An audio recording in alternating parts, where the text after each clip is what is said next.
Hello, M10a. So, last time we defined the derivative. And what we did was we computed, say, f prime of a at any given point a. So what this means is I can give you, say, a function f of x and a point a.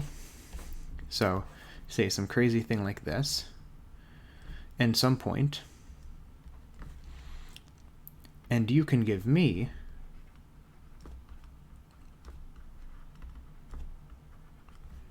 the derivative at that point, f prime of a. And so here, that would be the slope of, I guess, this line here.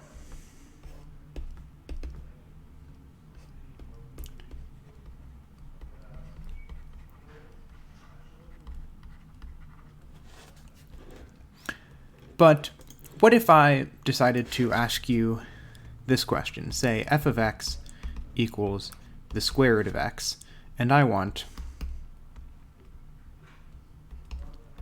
f prime of 1, f prime of 2, and f prime of 3. Well, you would know how to do that. You would say f prime of 1, we have our formula. That's f of 1 plus h minus f of 1 over h, and our function is square root of x. That's square root of 1 plus h minus square root of 1 over h. And then you would simplify that. You'd figure out what that is. And you'd say, okay, now I'll find f prime of 2. That's square root of 2 plus h minus square root of 2 all over h. And you'd say, okay, that equals something. And then you'd say f prime of 3 equals square root of 3 plus h minus square root of 3 all over 3 all over h. And all of these are, of course, the limit as h goes to 0.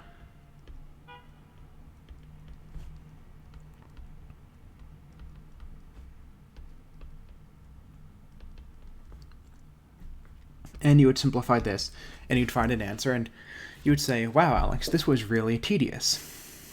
And so there is, in fact, a better way.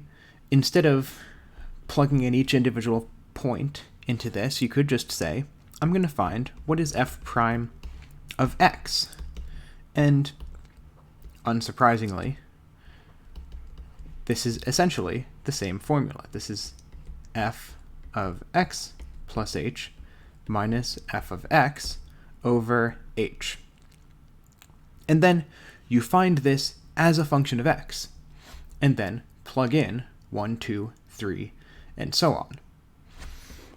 And then once we have that, once we do this, seemingly simple, just a rewriting of the formula with an x instead of an a, this opens up a whole new world of possibilities. We can graph f of x,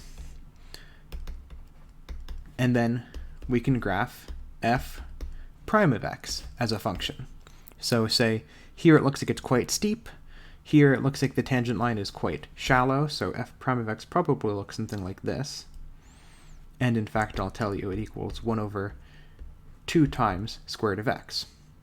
So, right, once we look at the derivative as a function, we can analyze it much more deeply than just as the derivative at one point is some number, the derivative at some other point is some unrelated number. And among the things we can do is we can say, well, this is a perfectly sensible function. What if I take another derivative? And so we'll look at the second derivative, denote that f double prime. We'll look at the third derivative, denote that f triple prime. And so on, and so on. We can look at, is this function continuous? What does it mean for this function to exist? Does that mean this is continuous? All sorts of things. What kinds of functions can we take derivatives of? And when we know derivatives of certain functions, can we use those to find derivatives of other functions?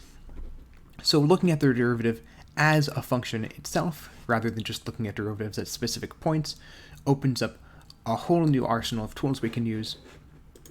And that's what we'll be focusing on for the rest of Chapter 3. Thanks for watching.